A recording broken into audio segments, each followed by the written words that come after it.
The time has finally come to analyze Ben 10 Ultimate Alien Cosmic Destruction, a game with ultimate aliens and one of the best final boss battles in the entire Ben 10 saga. This game has its good things, but it also has its bad things, so I recommend you get comfortable and enjoy the good and the bad of the fourth Ben 10 video game. It has a pretty good story, but it's poorly structured. This time, Earth and the universe are in great danger, as a giant villain is approaching with bad intentions. This one is unlike anyone we've met, as he has absorbed energy from a cosmic storm. So his power is something that Ben can't compete with. With him? Who is he? Creature so powerful that even the Ultimatrix I created may not be enough to protect the Earth. Now, to even the odds, Ben will have to find the fragments of the Potus Altiares, an artifact created by the ancient Galvans that centuries ago was sent to Earth, so that no one would ever be able to find it. Now, the problem with all of this is that we get this information at the end of the second chapter, after almost an hour of gameplay, which I don't know about you, but to me is a huge negative. Although we'll talk more about this later, since one of the positive points the game had was adding ultimate aliens. And yes, it's extremely epic to be able to have the power of an ultimate alien 5 minutes into the game. We didn't know what we were doing or where we had to go, but we were already there throwing punches with a Humongosaur. The ultimates in this game are kind of a love-hate thing. Look, I won't deny that playing with an ultimate alien is one of the best things a Ben 10 game has ever given us. It's really great in most cases. The bad thing is that we can only play with their ultimate version at specific moments in the game. That's a bit disappointing. In the game, we had the chance to play with 5 ultimate versions, and let me tell you, an ultimate Humongosaur never had a challenge. He faced some red bugs that actually couldn't do anything to a Humongosaur. Ultimate Swampfire had an entertaining battle against a boss, but it was kind of frustrating. Using guided missiles was necessary to bring him down, which took some of the fun out of the fight. Spider Monkey was the top ultimate since we got to play with him twice. The first time we use him, like Humongosaur, he doesn't face a real challenge. In the second fight against Zombozo, we can see that the power level of an ultimate is respected. It's amazing to see how you destroy Zombozo with just a few attacks from this alien. If you're wondering why he appeared twice, this was originally supposed to be taken by Ultimate Cannonbolt, but since he didn't appear in the video game, this ultimate version was scrapped. And it's actually a shame since Cannonbolt had appeared in the first 3 video games of this franchise. Why he didn't appear is a question that will never be answered. What I can tell you is that the best battles with Ultimate Aliens are with Ultimate Big Chill and Ultimate Echo Echo. Big Jim!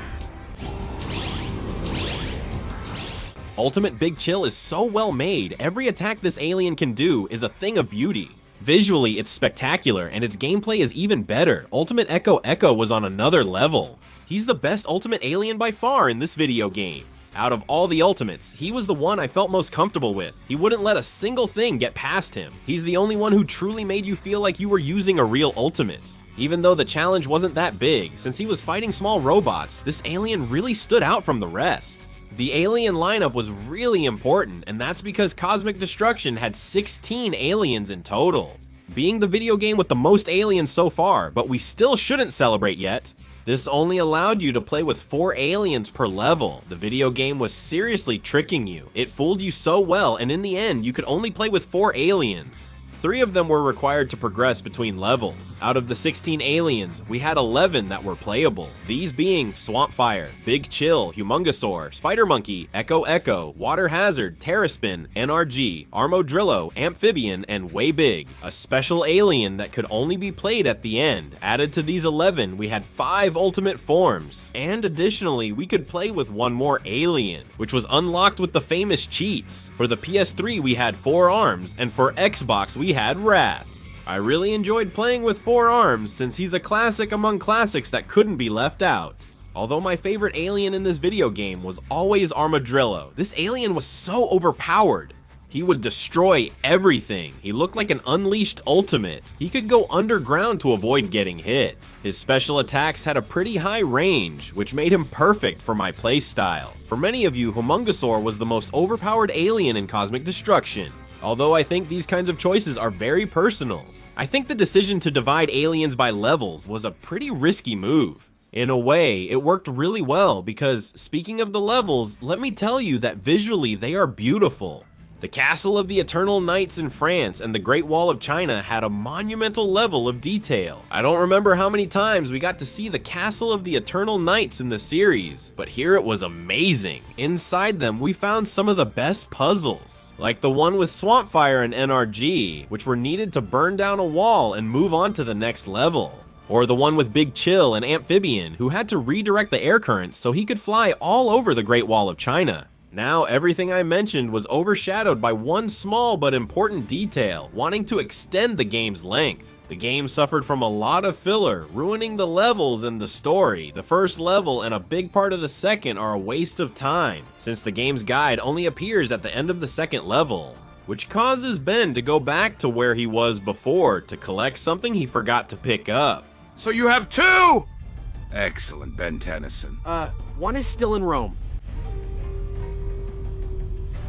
What? I didn't know that. No one told me what to do, so now I'll subscribe to Big Chill's channel and share his videos. That's the most important thing right now. The levels, although they were very large, felt empty because of the few enemies that were added. There wasn't much variety. Additionally, several things didn't make sense. I'm not sure how they decided on the bosses and mini-bosses in the game. It's ridiculous to run into characters you don't even know. Like, what's going on, man? If I'm in the Castle of the Eternal Knights, give me an Eternal Knight. Don't give me the Bridal Brothers. Even though they're the second mini-bosses we encounter in the game, they're easy to beat. Volcano and Crab also appear as mini-bosses, but they have the same characteristics. They're easy enemies to beat. Zombozo has a worthy battle against an ultimate alien, and out of all the mini-bosses, his stands out the most. The worst of all the mini-boss battles is the one with General Terracotta, who is literally defeated in a cutscene by Ultimate Big Chill. Captain Nemesis also appears with his new alter ego, Overlord, something I thought was pretty cool, since they're using the enemies from Ben 10 Ultimate Alien. Moving on to the main event with the bosses, except for the final boss, none of the other bosses offer you a hand-to-hand battle, if you think about it. Enoch is the first boss in the video game, and we must destroy artifacts protecting him. Then we just have to land 3 or 4 hits, because the enemy actually can't take much. With Sunder, we have the first battle with a Supreme Alien, which is pretty cool, but just throwing projectiles doesn't help much. The battle against 7-7 is more frustrating than difficult. For this fight, you have to perform some actions with aliens that don't let you move while you're doing them, so you end up as an easy target for all of this alien's weapons, although, as I said, the process is pretty tedious, but the ending is very rewarding. The Terracotta Dragon is a mix of sensations and substances, since the soundtrack in this fight helps to make it even more epic. You don't actually get into a fist fight with this alien, but the puzzles you have to solve in this final battle are more about skill than anything else, which makes it a beautiful challenge, and it's my favorite fight. The battle against Corrupted Cooper is another one where you need skill, and more skill to defeat him. This one offers you those kinds of battles that force you to sit up straight and really focus on the controller so you don't make any mistakes. Otherwise, any kind of mistake would force you to start from the beginning. Siphon also appears in the video game as the third to last boss, giving you a very forgiving battle, unlike the Vreedly. Yes, those who were the first mini-boss of the game now return as a boss, which is pretty bad and clearly shows the need to stretch out the game. The thing is, Ben has to recover parts of an artifact that will make him more powerful. It's actually pretty good not to focus on that and include sections like one where a robot helps us. The story was very distracting. In the end, we had to fight against the giant bad guy.